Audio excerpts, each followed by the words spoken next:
I'm going to make a small detour and talk to you about this idea of potential again, because I've really thought about it a lot. I think music speaks of potential. I think music speaks of potential bursting forward. It's something like that, and that's why it's so deeply meaningful. And it's this continual pattern revelation of the next wonderful thing that might happen. It's something like that.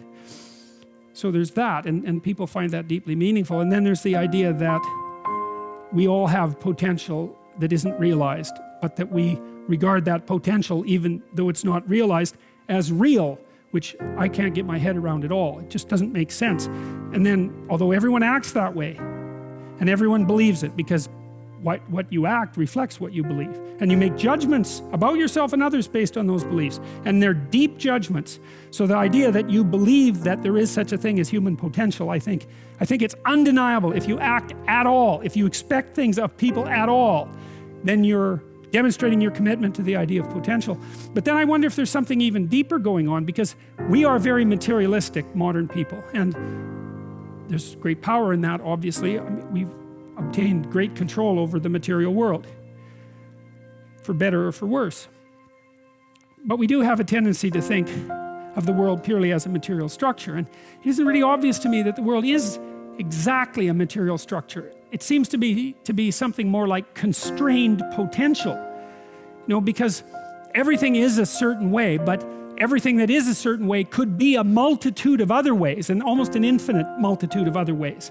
And the degree to which something that is could be a multitude of other ways is dependent on large part on how you interact with it, right? Even with materials that we're very familiar with, we continue to discover new properties and put them to use. It's like things are compacted into their material form, but that doesn't exhaust what they are, especially not in relationship to other things. And so it seems to me, even if you can't replace the materialist perspective with the perspective that it's better to construe the world, construe being as if it's made of possibility rather than the world as if it's made of matter, it's at least useful to have that as an additional viewpoint.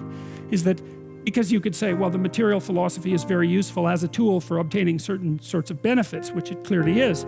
But then this more metaphysical perspective, which I think is more accurate in some ways, that the world is a place of potential, is also an extraordinarily useful way to approach the world. And it is practically useful, We talked last week a little bit about doing something as simple as trying to organize a room. It's by no means obvious how much potential there is in a room. Right? There's a very large amount of potential in any given room, a tremendous amount of potential, especially if it's connected with people. I think maybe an inexhaustible amount of potential. And maybe there's an inexhaustible amount of potential everywhere, and that we just don't know how to get access to it. Well, that's certainly true. I mean, it's certainly true to some degree. We don't know how to get access to all the potential of our children, for example, or ourselves, or our loved ones, or the people that we know. So I think this story is trying to hammer that idea home too, which is, don't be so sure that it's impossible, or maybe don't let the assumption that it's impossible stop you from going forth into the world. That would be, and that's a what would you say? That's like an inoculation against nihilism. And for a long time I understood nihilism very well. I could understand its rationale, associated with the tragedy of life, associating with suffering and evil, associated with the observation of finitude and the arbitrary and unjust nature of the world. But the more I've thought about it, the less I've come to believe that there's any excuse for it whatsoever.